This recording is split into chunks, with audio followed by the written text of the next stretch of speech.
di KSK 2019 di Kangkung.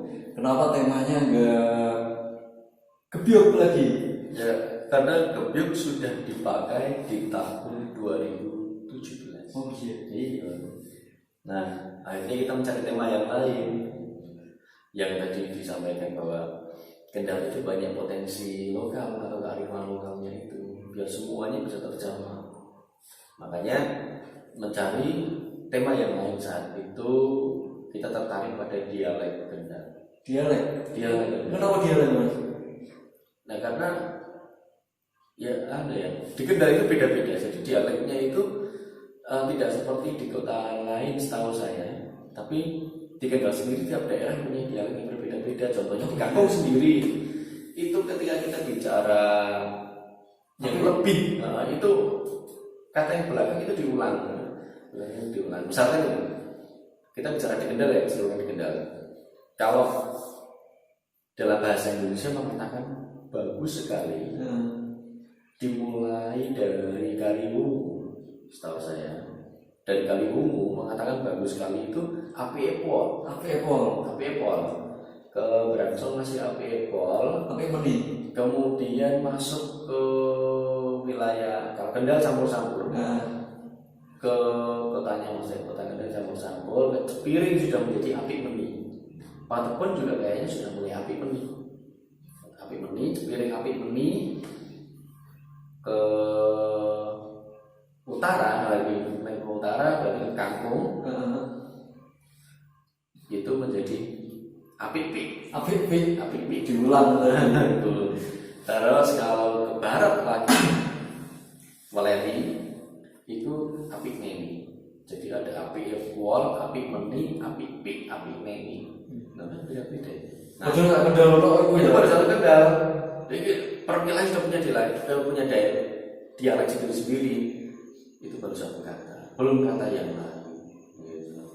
Kuda dalam bahasa Jawa kita mengatakan jaren. Nah, dari Kaliwungu sampai Bransong mengatakan jaren. Jaren. Neng aku kalau sudah sampai ke Cepiring menjadi jarang. Penekanannya berbeda. Kangkung sudah jarang, mulai jarang. Jadi jaren jarang. Patahnya di mana? Di kota Kendal patah itu sudah berbeda. Bisa ya? Terus kemudian sama kalau kelapa di Parut. Di Kaliwungu Bransong mengatakan parut, Serbo parut. Tapi patah di Kendal sampai ke Patepon Cepiring sudah menjadi parut. Iya. Penekanannya berbeda. Kebalik parut, jarang. Asik lah ini. Jadi dari dialek ini ada sehingga teman-teman yang hadir di 2019 kita sediakan satu lembar kertas di situ, kita sediakan ballpoint atau spidol saat itu untuk menulis dialek apa saja yang kau ketahui tentang Kendal. Jadi pengunjung yang datang mereka langsung tulis satu kata dialek di daerahnya, artinya dalam bahasa Indonesia apa. Jadi ada dua kalau ini dialek daerahnya, ini bahasa Indonesia. Maknanya yuk artinya apa dalam bahasa Indonesia. Jadi ada banyak itu sampai ke Tasmania kita juga itu loh data itu. Harapannya adalah semoga suatu saat bisa membuat kamus bahasa Kendal. perlu ya? Sebenarnya perlu nggak? Ya perlu, sangat perlu. Karena apa? Misalkan saya sendiri, waktu saya kecil saya masih bahasanya Cepiring banget, Pak Mangan, Pak Ngisi dan sebagainya. Setelah saya kuliah di Semarang, kecampur dengan orang Semarang, sudah tidak terbiasa bilang Pak Mangan, Pak Turu. Apalagi di sana belajar bahasa Jawa yang dosen dalam mengajarkannya menggunakan bahasa Baken atau Baku. Sudah bukan Pak menjadi Arab Meh atau Meh. Nah, dialek-dialek yang semakin hilang inilah yang harus diselamatkan gitu loh. bagi saya harus selamatkan. Tapi masih ada juga orang-orang penduduk asing yang tidak pede. Lebih parahnya lagi, ada yang bisa yang bicara dengan dialek sendiri daerahnya malah diguyu gitu. Nah, mau diguyu sekarang kamu dialek-dialek itu. Kenapa kita pakai bahasa Inggris tidak diguyu, pakai bahasa yang lain tidak diguyu, bahasa Cina orang diguyu, justru orang bahasa dialek sendiri mungkin tren trennya ketinggalan. dianggapnya besok, justru yang besok itu yang guyu itu jangan diguyu. Oh itu kekayaan kita Emas. Nah dari situ mulai kita tertarik dengan dialek. Terus Kondisinya bagaimana? Sama Pak Camatnya juga nunggu sampai selesai Pak. Sampai selesai Pak Camat masih di situ. Ternyata camat-camat di Kendal itu respon sekali dengan acara Kendal di sini Kendal. yang di kampung aku nggak patina sih kalau Pak Camat sampai akhir. Udah itu di akhir malah dipanggil. Soalnya volunteernya cantik-cantik. Jadi Pak Camat datang terus bilang, sama ya Mas, acara semeriah ini, Pak Camat bilang, acara semeriah ini, kenapa tidak bilang sama kecamatan untuk minta anggaran, minta donasi? Kenapa nggak bilang seperti itu? Terus saya sampaikan lagi sama Pak, saya kan sudah bilang acara ini kita memang swadaya pribadi, kita memang tidak begitu misalkan mau bantu alhamdulillah tidak apa-apa, mau kita sudah terbiasa ya kan, kita swadaya pribadi terus. Cuma kalau kita mau minta ya nanti lah masih sebenarnya dipersilakan, cuma karena kita belum saat itu. Terus ini masih ke KSK 2019 masih dikulik. Saat itu kan banyak workshop sama artis-artis talent lah, sebenarnya artis talent dari luar kota juga ya. Iya di 19 masih ya ada dari Semarang itu masih ngisi juga. Terus kita dibantu lighting juga dari Semarang juga di. Oh iya dari Sanggar Gema. Dari Gema juga membantu lighting. Kita terima kasih. Sampai anak Gema standby di situ. Standby sampai acara selesai. Terus kemudian yang berbeda di 2019 itu ada dari UMKM yang ikut. Oh ada lokal kampung. Jadi memang ada yang berbedanya di situ sih. Terus apa lagi kayaknya talentnya ada dari Semarang juga itu ya. Talentnya ada yang tadi saya sampaikan dari Semarang itu. Terus ini Mas, Sanggar Gejreng kan ikut terus juga Itu mulai 2017 mereka ikut. Kenapa kok Sanggar Gejreng support terus sih? Istimewa banget Sanggar Gejreng. Memang kita merasa bahwa bagi kami perlu untuk ditampilkan, perlu dipertahankan karena mereka istiqomah dengan seni tradisi. Itu seni tradisi itu yang jarang-jarang terjadi atau jarang dilirik oleh teman-teman muda, padahal itu penting gitu. Maka kita mencoba untuk mereka untuk menawarkan, kita beri posisi jangan jadi opening artinya opening itu kita masih on-onnya ya, masih menghubungi orang penasaran ini apa dan sebagainya. Nah, makanya kita buat di awal. Cuma ya nanti kita pertimbangkan lagi di belakang dengan beliau-beliau yang dari sana juga, apakah harus seperti itu terus apa? Karena kita nggak enak juga gitu, misalkan harus di awal dan akhir. Ya nanti kita komunikasi lagi saja. Terus ada lagi satu Mas. Saat itu kan ada talent-talent dari kampung sendiri toh. Ada itu yang gitaran akustik itu ideal itu. Oh iya. Maksudnya kita kan nggak meninggalkan orang lokal juga. Lokal juga kita ada beberapa berikan bisa ruang juga. Terus kemudian teman-teman silat dari kampung juga itu pada tampil di situ, pada perform. Memang itu dari KSK sendiri kan memang kita membuat sesuatu untuk masyarakat gitu, untuk siapapun boleh menikmati termasuk warga setempat.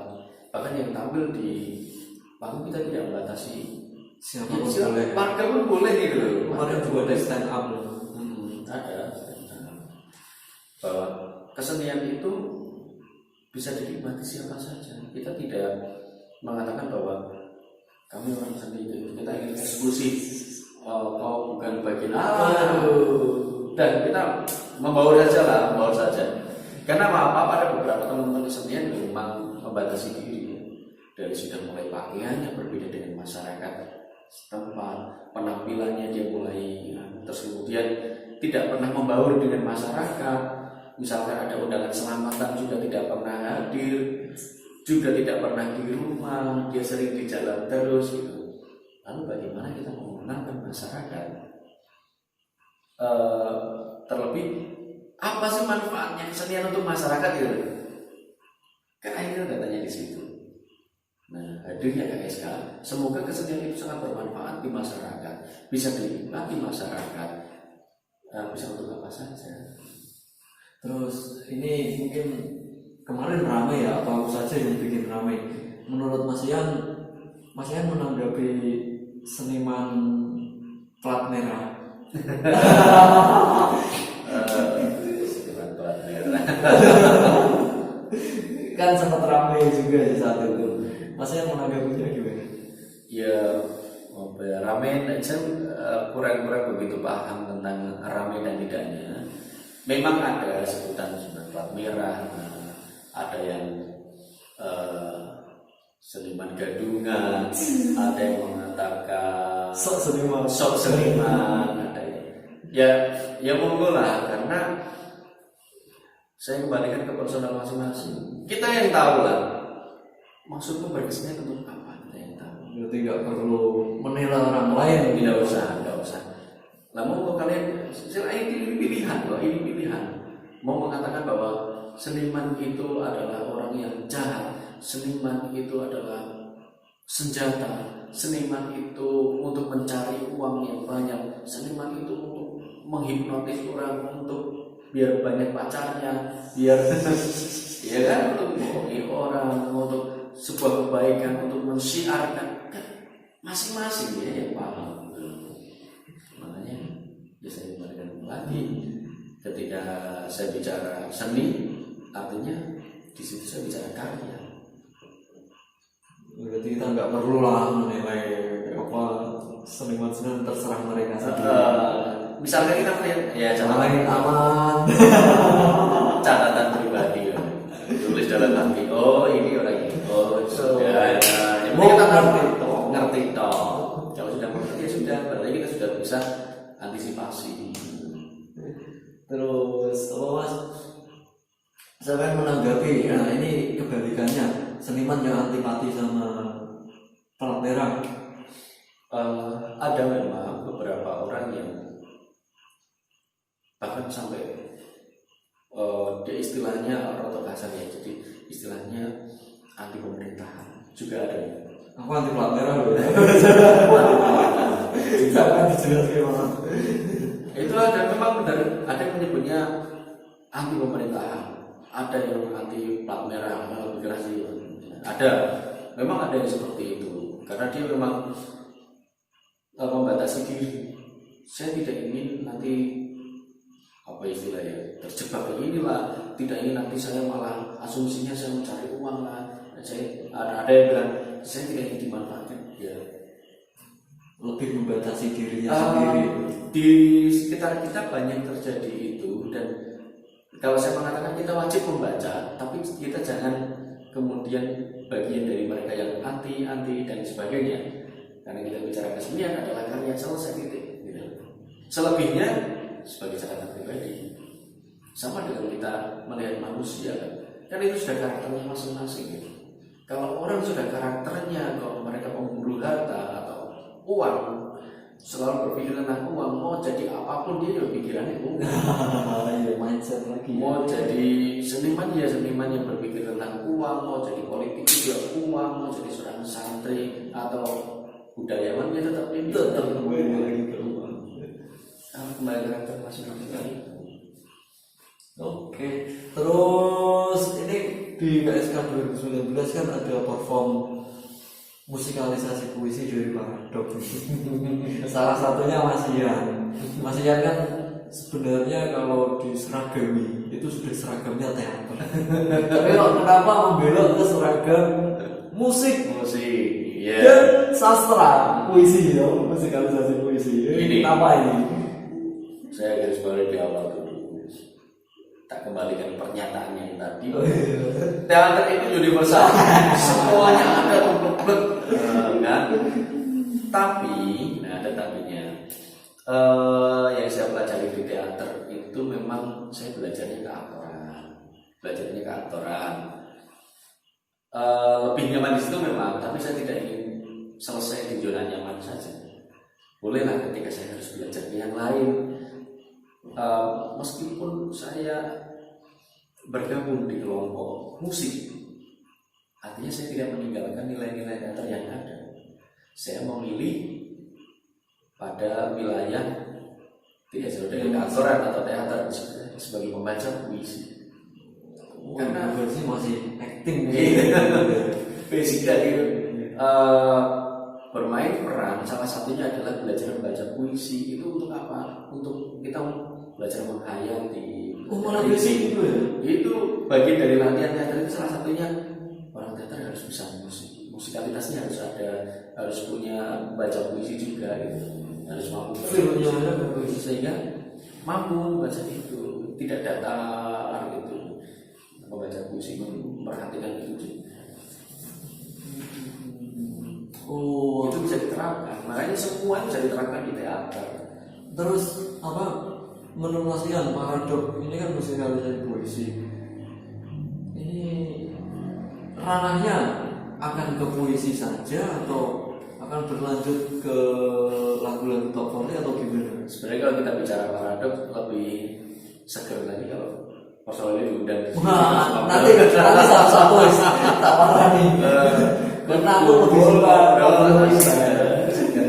Oh nanti di Kendal TV sendiri, aku sendiri ada program pengen ngobrol sama musisi namanya musik kamu atau nanti cari nama lain lah musik kamu. Nah ini ngobrolnya nanti ke tiap personil cuma belum siap show ke situ. Paradoksnya memang kita mengambil nama paradoks sendiri pun sebenarnya ini namanya sudah tahu artinya ya paradoks.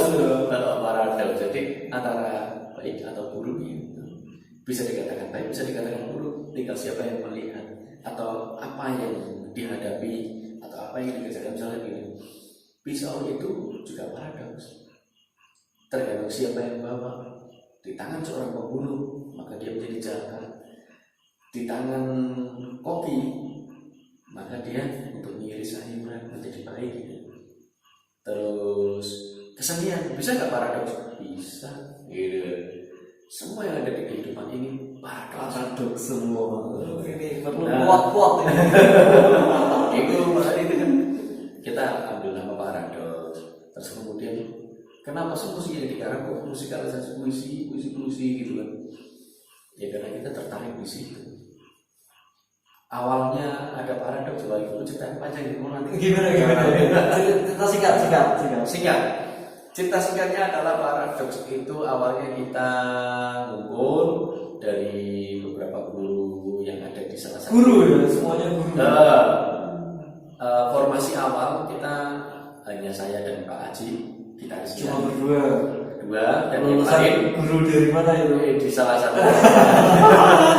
satu kota yang ada di Kendal. Pondok modern. Terus yang tersisa tinggal juga karena yang lain sudah tidak aktif atau ada yang pindah kerja dan sebagainya. Tersisa juga dan kita ingin udahlah kita tetap awalnya kita hanya untuk mengisi waktu saja, ngasih waktu kita penat dengan pekerjaan, kita ngisi untuk bermain-main musik. Nah, setelah itu kedua-duanya saya dan Pak Haji hijrah.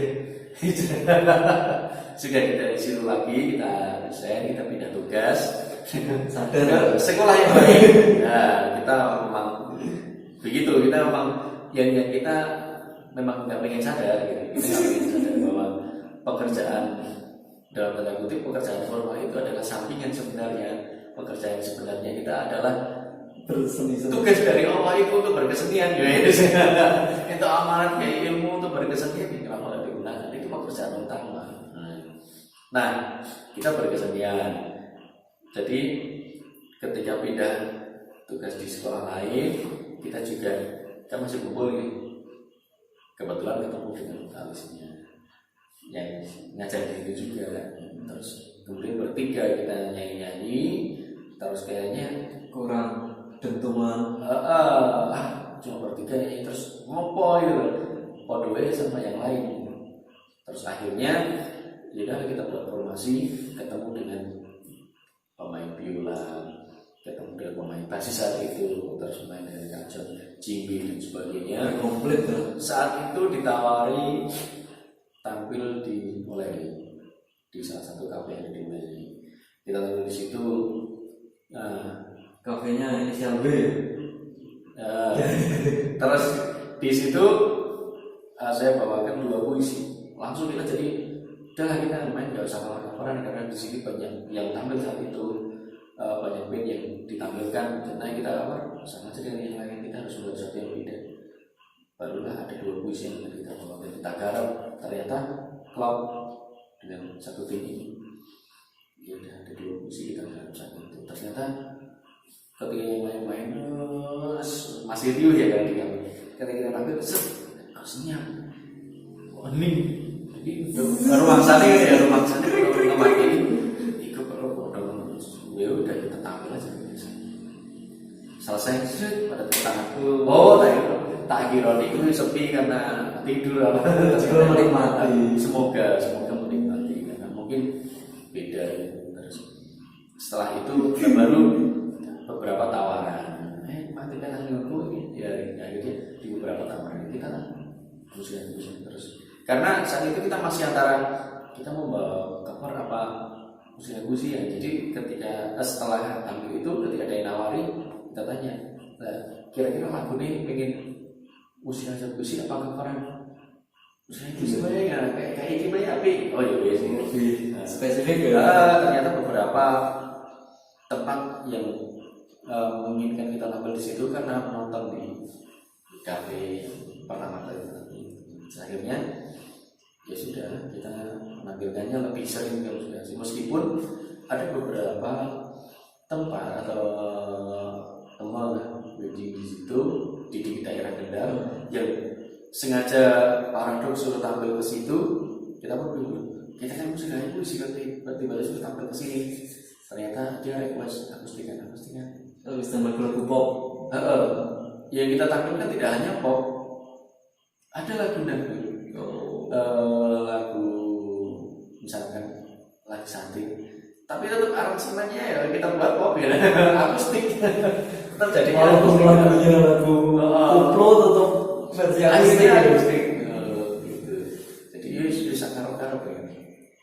Salah dengan Dewi. Berarti Parado kan siap tampil dimanapun bisa dikatakan. Iya, bahkan kita juga ketika pernah diundang di mana saya lupa, di Boja kalau nggak salah. Di Boja. Acara di Lereng Medini itu. Kemah Sastra kalau nggak salah. Di situ kita hanya menyanyikan atau menampilkan puisi 1-2, setelah itu banyak yang pengen baca puisi tapi pengen diiringi. Jadi kan sebagai ilustrasi saat itu di puisi juga. Jadi banyak baca puisi kita ya ngiring sampai selesai. Ini tadi. Tapi memang kadang-kadang itu perlu.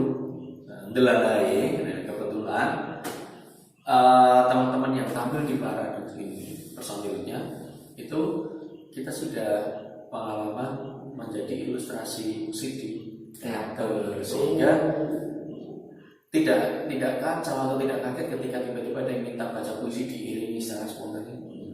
Mas, diiringi gitu.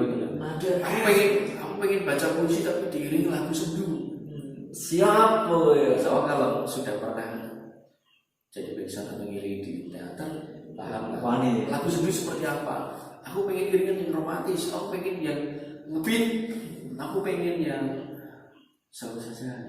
Aku pengen suasana ketika seolah-olah ini di taman, ini ketir, ini kondisi ketakutan saya ingin baca puisi, bisa aja. Nah, terus ini yang paling menarik dari Parado, jujur aku sendiri nggak bisa mas sampai ke situ. Kok bisa Parado sampai ngisi acaranya Pak Ganjar kemarin? Acara apa itu? Panggung kahanan. Kok bisa diceritakan ya? Di panggung kahanan itu juga kita nggak habis pikir, bahkan sampai pulang pun kita tetap kaget juga ya. Masih mengatakan bahwa ini Allah. Masih ngeri mungkin. Jadi sangat-sangat tidak mungkin dalam kondisi pandemi seperti ini, karena kita kan biasanya kita misalkan sebulan 2 bulan kita pasti tampil, biasanya begitu.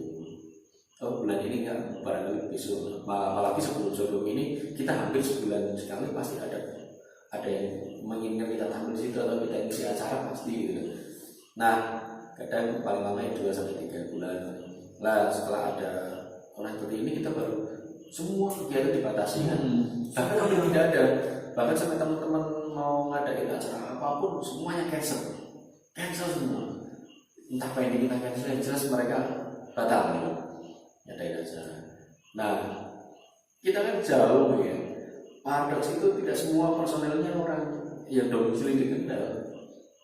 Ada yang di Kendal, ada yang alamatnya Jepara, ada yang rumahnya Kudus. Nah, karena beda-beda tempat ini, momen untuk bisa ngumpul itu kapan kalau nggak saat tampil gitu. Kita bisanya kumpul ya saat kita tampil situ, kita kumpul, kita latihan sebentar baru manggung. Tapi lebih sering kita nggak latihan tapi langsung dulu. Latihan dulu. Karena tadi basicnya kan udah di teater tadi. Siap gas pancal di tempat lah istilahnya. Terus ada lagi perform bersama para kiai se-Jawa Tengah. Parado kan pernah itu di pengurus wilayah. Oh iya, yang tadi belum terjawab ya kenapa kok bisa sampai iya. Belum bisa sampai ke sana karena kita dihubungi. Jadi suatu hari saya lanjutkan tadi itu ketika kita sudah mulai berpikir nggak mungkin lah kita ketemu saja kita kabar-kabaran maaf ya nanti nggak ketemu lama mungkin ini sampai corona selesai. Oh iya nggak apa-apa. Nah tiba-tiba dihubungi teman-teman Parado misalkan diundang ke Semarang gimana? Aduh memang boleh kan? Tak jawab emang boleh. Terus saya dihubungi kan kondisinya kayak gini lah, nanti kalau ada checkpoint nggak boleh gitu dan sebagainya. Keamanan gimana? Aman ya penting datang aja, misalkan tiba-tiba nggak boleh nanti kami dihubungi panitia tak kabari ya nanti tak kabari lagi bisa kayaknya teman-teman yang lain saya kabari, tinggal satu vokalisnya yang agak kayaknya bisa ya antara iya dan tidak ragu-ragu. Nah bilang bisa nanti belum tentu orang rumah izinnya gitu. Terus akhirnya saya tanya lagi keamanan gimana ini sebenarnya soalnya ini vokalisnya juga ragu-ragu dia bisa apa enggaknya ya penting kayak gitu lah. Malah justru saya belum sempat ngomong sama vokalisnya lagi, tiba-tiba dia nge-share dari Facebook kayaknya, loh kita ke Semarang acara ini kok gitu. Ya ada poster itu tak baca, oh iya Parado tulisannya. Setelah bawahnya ada gambar itu logo YouTube ya. Loh acaranya Pak Ganjar. Acaranya Pak Ganjar ya. Terus saya bilang iya kayak ini. Terus pantesan bilang aman. Terus mbok ini acara ini ora, mbok ini acara Pak Ganjar atau bukan? Izin dulu sama yang di rumah. Oh berarti awalnya nggak tahu ya? Nggak tahu, mas bilang aja di rumah acaranya Pak Gubernur. Izin baru boleh. Oh ternyata itu ceritanya. Terus akhirnya ya udah diiyain aja. Ya bisa. Terus saat perform ditonton langsung. Kayaknya pas Pak Ganjar nge-vlog aku sempat lihat vlognya di saat itu. Itu di belakang pas Parado main gitu. Ya, itu jadi dalam pikiran saya, iki pejabat. Kita orang-orang kesenian kira orang pinggiran lah ngomong dalanan misalkan ya kasarannya gitu. Nggak mungkin lah kita kesana terus nonton gubernur nonton. main nonton apa gitu kan. Setahu saya gitu, karena pejabat kan. Tapi Ternyata sampai di sana loh, Pak Ganjar nungguin, di sana sudah nungguin, sudah duduknya pun saya. lesehan di bawah tanpa ada alas apapun. Ini Pak Ganjar the best. Tempatnya di Alma Basket sekitar sana. Terus ternyata kita penampil pertama, kita menunggu sebentar karena baru persiapan. Pak Ganjar juga sedang ada atau wawancara dengan siapa dan kalau nggak salah. Terus kita nungguin selesai beliaunya, baru kita mulai. Nah, gitu. Beliaunya nonton sampai dengan selesai, sampai kita turun, kita diberi salaman sampai. Dan kagetnya bahwa kita dari Kendal. Iya Pak, dari Kendal jauh. Dari Semarang semua dari Kendal. Itu hari pertama. Baru hari berikutnya kan dari luar kota juga banyak. Baru kita berpikir Seniman bukan rencananya, bukan anak ini jelas-jelas ini keajaiban ini kira-kira menjadi seperti ini. Seniman se-Jawa Tengah bisa main di panggung kahanan, Paradok juga turut serta. Alhamdulillah kebetulan. Padahal baru berapa tahun. Ditambah lagi main di depan para kiai se-Jawa Tengah. Ini track recordnya kan kayak naiknya itu naik ditendang langsung ke atas. Nah itu juga kaget juga ketika ditawarin untuk tampil di Semarang. Ternyata acara parade puisi ya, bayangan ini parade puisi ya, berarti kita suruh sholawatan ya. Ternyata sampai sana nanti nggak sholawatan, cuma ngiringi kiai baca puisi, hanya ilustrasi musiknya saja sana. Tapi di awalnya kita perform dulu baca puisi, langsung puisi, setelah itu dilanjut kiai baca puisi. Itu panitia keren. Nah, ya sih ngomong. Tapi keren ya kita, maksudnya saat itu kan teman-teman dari Kendal sendiri menjadi panitia tingkat tingkat Jawa Tengah ya, bisa dikatakan ya. Kita membantu karena kita bisa membantu tingkat Jawa Tengah seperti itu. Kita bantu mengupayakan saja karena kita juga masuk di tim. Aku juga beruntung lah, keajaiban juga bisa bareng Gus Chandra, terus sama dosen-dosen Semarang sampai hadir semua, istimewa. Itu sampai tempatnya penuh kalau nggak salah itu, sampai di luar itu mahasiswa ada mau masuk nggak bisa. Tapi keren itu tempat terbuka. Ada kerennya lagi, para dosen, para kiai mereka semua mau menulis puisi. Iya, istimewa. Menulis sampai dengan membaca. Oh iya, menulis dan membaca. Jadi ya kalau banyak kan biasanya senang nulis tapi mau baca malu ya. Atau aku bisanya baca tapi malas nulis atau nggak mau nulis, ada. Atau nggak bisa nulis juga ada bilang begitu. Tapi ini mereka memaksakan diri. Katanya ada beberapa yang saya memang memaksakan diri untuk menulis dan untuk membacakan diri sendiri. Ada istimewa. Kemarin harusnya NU ya. Iya, benar. Itu persyaratan Paradok. Istimewa Paradok. Terus apa lagi yang mau tanya sama Mas Ian? Ini berkaitan dengan menulis para kiai, menulis itu ya. Mas Ian selain main di Paradok sebagai pembaca puisi, ternyata Mas Ian juga menulis buku. Nah ini sebenarnya apa sih kalau semuanya pengen disingkat, Mas Ian? Kenapa Mas Ian pengen nulis buku? Aduh, kegelisahan. Kembali ke kegelisahan lagi. Saya itu kadang-kadang kurang puas dengan sesuatu A, maka saya buatlah A. Saya kurang puas dengan B, karena B itu garapan orang, maka saya buat B. Jadi ketika saya melihat sesuatu misalnya, terus ini kurang benar ini garapan si A. Terus benar B kan gitu. Saya tidak ingin saya hanya sebagai pengkritik saja, tapi saya harus bisa membuat sesuatu yang saya inginkan. Nah, sama dengan buku yang saya buat itu sebenarnya naskah drama. Itu kumpulan naskah drama. 1000 lakon ya. Kenapa saya nulis? Karena ketika saya beberapa kali menggarap naskah orang, pasti ada beberapa sih saya kurang sesuai. Jadi adegannya tidak seperti ini, harusnya ini gitu. Terus ada yang harusnya tokohnya tidak begini, punya begitu. Nah, tapi di sisi lain saya tidak ingin banyak protes karena apapun yang terjadi ini karya seseorang dan saya harus menghormati betul kan naskah ini. Ini karya-karya beliau. Yang jelas beliau pasti membuat ini juga sudah melakukan perenungan, sudah banyak pertimbangan dan sebagainya sehingga muncullah naskah ini. Maka yang harus saya lakukan apa? Kalau saya ingin membuat sesuatu, saya menginginkan sesuatu, ya saya buat sendiri. Gitu. Saya mencari atau membuat sebuah naskah yang sesuai keinginan saya sendiri. Disitulah baru muncul naskah satu. Kemudian saya kepingin mulai kejadian apa lagi? Wah ini kayaknya dipenggal, jadikan satu cerita, dibuat naskah lain. Tak tulis, jadilah naskah yang kedua. Nulis lagi yang ketiga. Oh saya pengen buat pementasan drama, tapi kok pesertanya cewek-cewek semua, gak ada cowoknya ini. Nah yang naskah susah, ya udah buat lagi sendiri, jangan saya semua. Maksudnya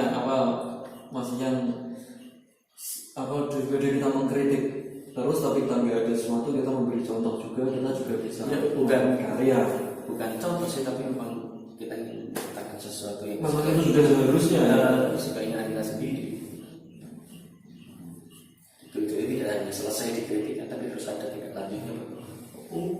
Terus apa mas, dari naskah lakonnya itu ceritanya cerita apa saja kalau boleh tahu? Beda-beda. Ada beberapa mayoritas realis, tapi ada satu yang saya mencoba untuk imajinatif. Itu yang satu naskah dengan negeri dongeng itu agak berbeda memang, karena di sana saya mencoba ke imajinasi saya bawa ke sebuah negeri dongeng. Saya katakan negeri dongeng karena ini memang adalah sebuah negeri dongeng di dalam dongeng. Dongeng di dalam dongeng, negeri dongeng di dalam dongeng. Di dalam sebuah pementasan drama adalah sebuah dongeng, di situ ada sebuah drama tersendiri. Nah, tentang seorang anak yang tersesat di negeri dongeng. Nah gitu kan. Nah, kalau yang lain semuanya realis. Saya mencoba untuk menghadirkan kultur Jawanya, mulai dari nama tokoh seperti yang saya tuliskan di sampul itu, Bunga Layu di Tengah Gurun itu tokohnya ada namanya Mina dan Minten. Nah, jadi memang saya mencoba menunjukkan kultur Jawa yang ada. Terus di salah satunya persoalan yang berjudul Air Mata Dipa itu menceritakan tentang dukun, seorang dukun. Iya, paradigma saja bahwa dukun, ketika kita bicara dukun seolah-olah image-nya jelek. Tapi kalau kita bicara dokter terus baik. Padahal dulu itu yang menyembuhkan orang sakit itu dukun, beranak melahirkan juga yang namanya siapa? Dukun dulu. Jadi posisi dukun itu kalau di Cina sama dengan tabib. Tapi kenapa ketika kita bicara tabib, pikiran kita positif, tapi ketika bicara dukun pikirannya negatif. Hanya pikiran kita saja yang membedakan ini positif negatif. Yang digarap dukun, kalau dia garapnya menyembuhkan penyakit, memberikan obat, ada daun-daun mungkin secara herbal, dia dukun. Tapi kan positif itu. Terus negatifnya di mana? Kecuali ada yang mungkin ya, ada yang bilang sadar dan sebagainya. Nah, baru kita bicara negatif. Ya silakan. Ya.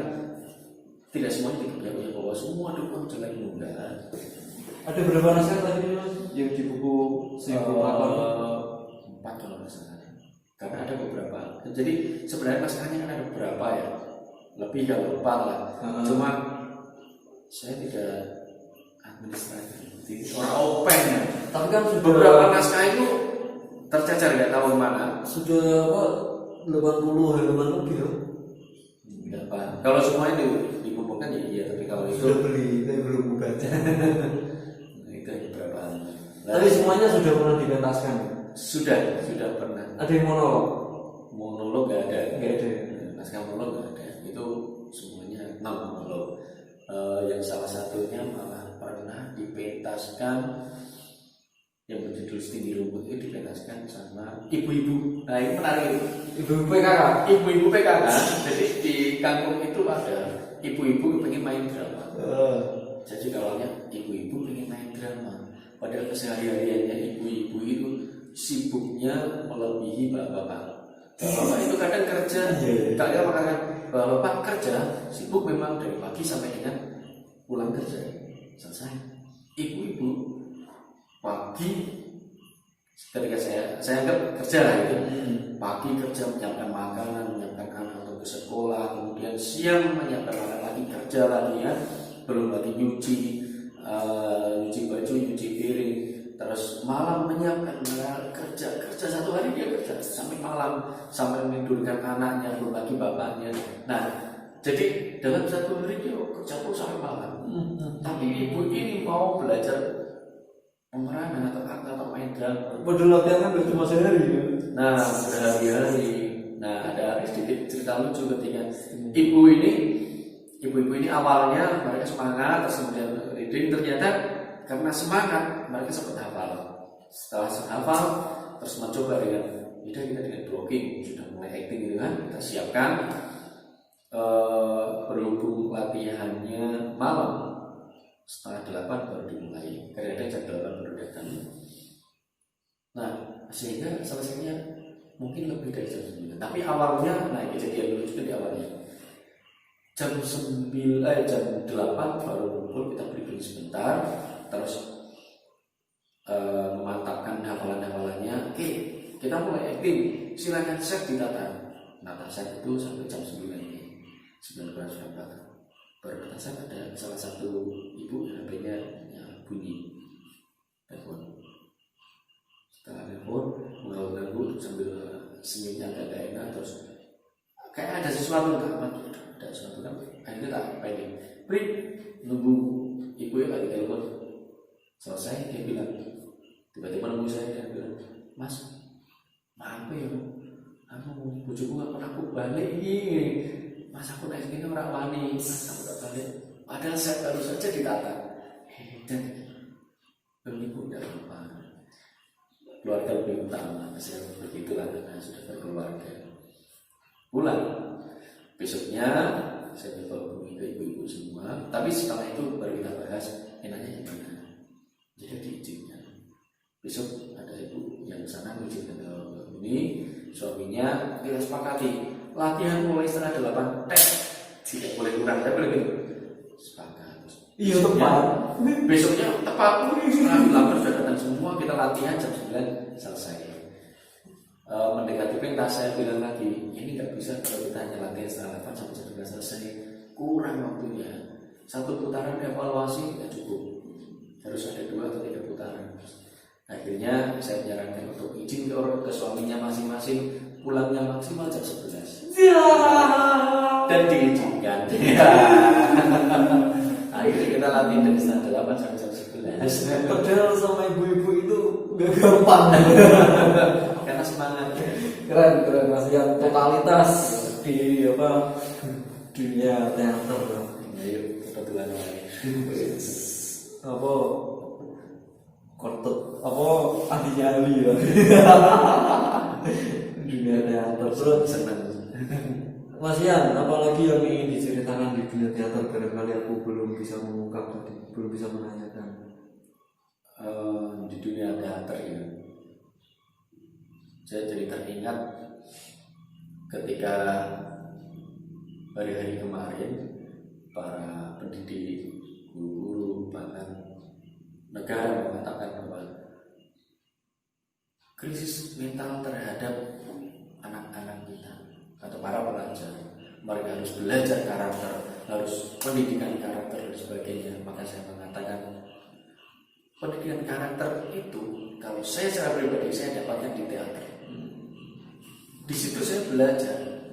Ketika ada orang lain mengatakan orang teater itu murahan, orang teater itu mereka sembarangan, mereka bebas tidak bisa diatur dan sebagainya. Mungkin ada yang mengiyakan, tapi saya mengatakan tidak.